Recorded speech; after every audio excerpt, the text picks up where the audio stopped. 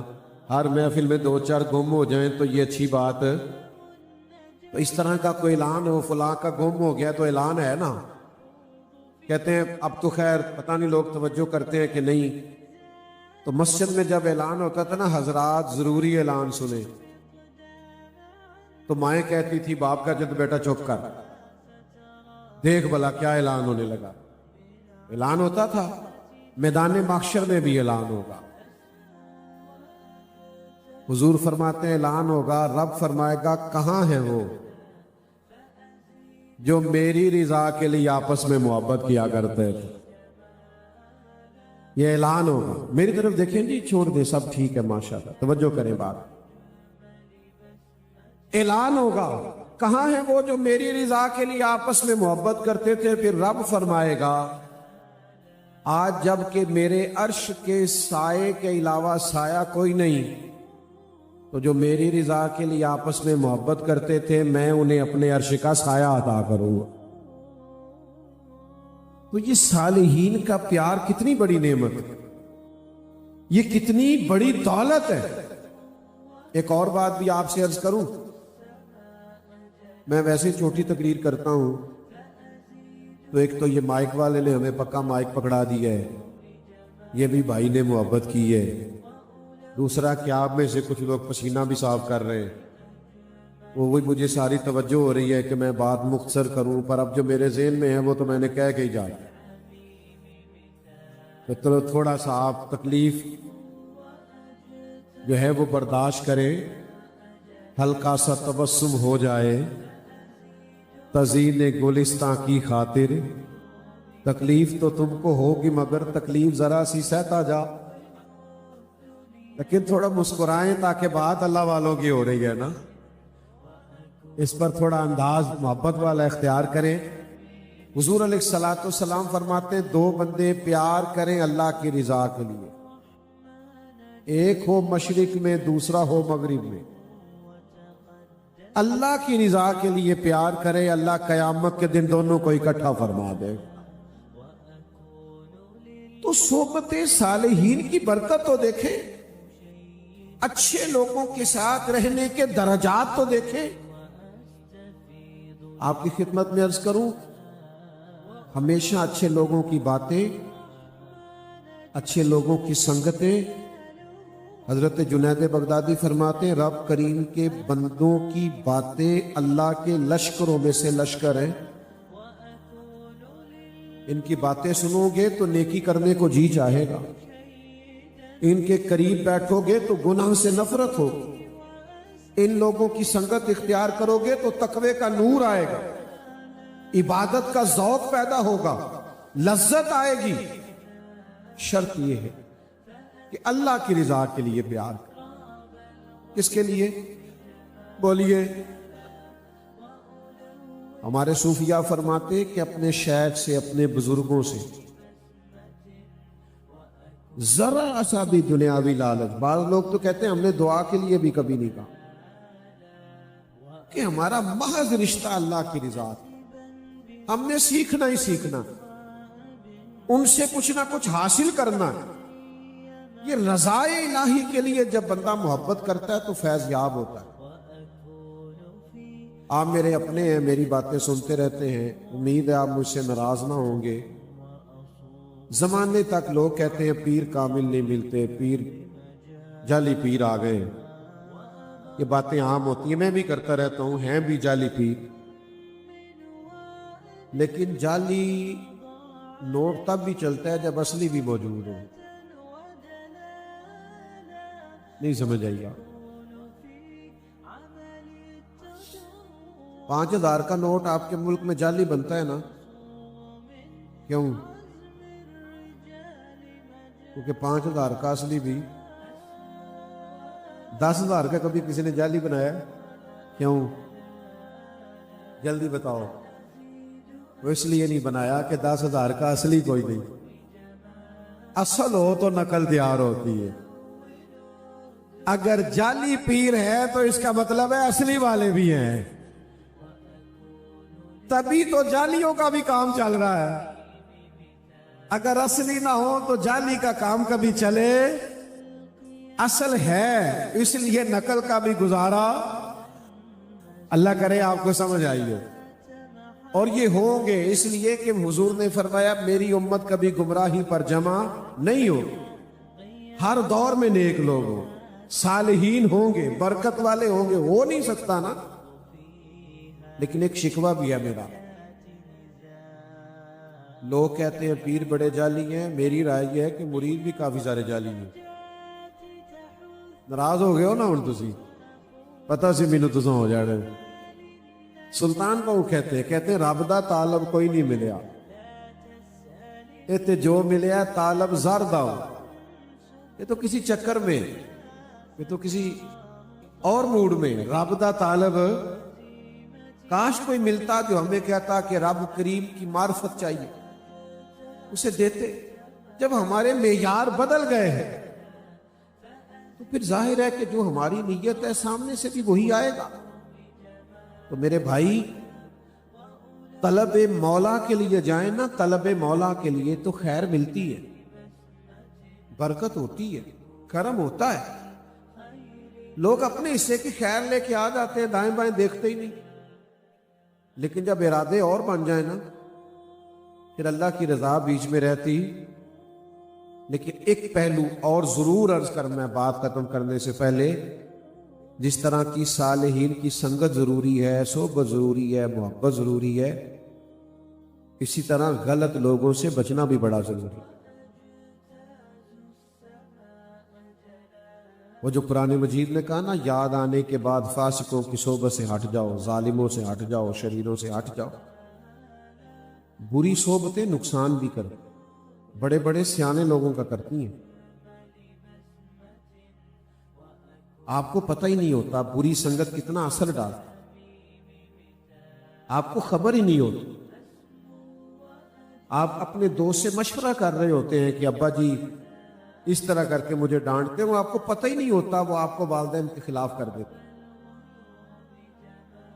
آپ محض کسی سے شیئر کر رہے ہوتے ہیں میاں بیوی کے جھگڑے کی بابت، آپ کو پتہ ہی نہیں ہوتا وہ نفرت پیدا کر دیتا، آپ کو علم ہی نہیں ہوتا. بھائی کسی دوسرے سے مشورہ کرتا ہے کہ ہمارے بھائیوں کے درمیان یہ مسئلہ بن، آپ کو پتہ ہی نہیں کہ وہ آدمی ٹھیک نہیں تھا، اس نے نفرت ڈال دی آپ کے بیچ، پتہ ہی نہیں چلا. آپ کا ذہن بن، آپ کو پچھلی بھی ساری زیادتیاں اس نے یاد کرا دی. یہ ہوتا ہے، بری سنگتیں نقصان کرتی. درویش نے لکھا ہے ایک بچے کو اس کا باپ کہتا تھا بیٹا برے دوستوں کے پاس نہ بیٹھا کر. تو کہتا تھا ابا جی میرے تے نہیں کسی دا اثر ہوگا.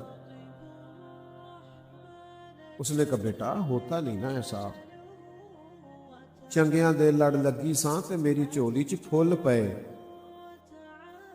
بھیڑیاں نال میں رل گئی تے میرے اگلے بھی ڈول گئے. پوری صحبت کا اثر ہوتا ہے. کس نے تمہیں کہا نہیں ہوتا؟ اس نے کہا جی نہیں مجھ پہ نہیں ہوتا. تو باپ بڑا سمجھدار تھا، اس نے بیٹے سے کہا بیٹا 2 کلو سیب تو لے کے آ، اچھے والے لانا. وہ لایا. اس نے کہا 1 کلو گلے سڑے بھی لے آ. تو گلے سڑے بھی لے آیا. اس نے کہا یہ 3 کلو اکٹھے ڈال کے نا ایک جگہ پہ ایک ہی ٹوکری پہ بند کر دے. بند کر دیے. صبح اٹھا کے لایا تو جو اچھے بھلے تھے نا پیڑیاں سنگ میں رلی ساں تے میرے اگلے بھی ڈول گئے. اس نے کہا بیٹا ان کی ساری خوشبو پتہ کیوں خراب ہوئی ہے؟ کہ باقی دانے بدبودار تھے. بدبودار لوگوں کے پاس بیٹھے تو تعفن پیدا ہوتا ہے، بیماریاں پھیلتی، نقص واقع ہوتا ہے. خدارا برے لوگوں کی سنگت سے بچنا، قطعاً ایسے لوگوں کے پاس بیٹھنا. حضرت محمد بن سیرین بہت بڑے محدث تھے، شاگرد پاس بیٹھے تھے. کچھ لوگ آ گئے کہ حضرت ہم آپ کو کچھ آیات اور احادیث سنانا چاہتے ہیں. فرمایا میں نہیں سنتا. وہ تقدیر کے منکر تھے، تقدیر کا انکار کرتے تھے، معاذ اللہ۔ کہا میں نہیں سنتا۔ انہوں نے کہا چند منٹ کی بات ہے، ہم نے اللہ رسول کی کر دیا۔ فرمایا جاؤ، میں نہیں سنتا۔ وہ بیٹھنے لگے زبردستی۔ فرمایا تم جاتے ہو کہ میں جاؤں؟ وہ چلے گئے تو شاگرد کہنے لگے حضرت انہوں نے آیت ہی پڑھنی تھی، حدیث ہی سنانی تھی۔ فرمایا بیٹا تم نہیں نہ سمجھتے، اگر وہ آیت اور حدیث کا کوئی ایسا ترجمہ کر دیتے جو فتنے والا ہوتا، کوئی ایسا مفہوم، اس کو اعلیٰ حضرت بریلوی نے لکھا ہے۔ فاضل بریلوی لکھتے ہیں حضرت محمد بن سیرین کہنے لگے کوئی ایسی بات کر دیتے جو میرے ذہن میں بیٹھ جاتی اور میں فتنے کا شکار ہوتا تو کون ذمہ دار تھا؟ لہذا میں برے لوگوں سے کوئی بات سننے کو تیار، جو انکار کرے تقدیر کا، دین کے ایک عقیدے کے انکاری ہو، ایسے بد عقیدوں کی بات سننے کو میں تیار۔ آپ نے مجھ سے ناراض نہیں ہونا، ہم کانوں کی لذت کے لیے اس کی بھی سنتے ہیں، اس کی بھی سنتے ہیں، اس کا بھی ذائقہ لیتے ہیں۔ یک در گیر تے محکم گیر، ایک در پھڑیے ایک نو منیے، ایک دے ہو کے مریے۔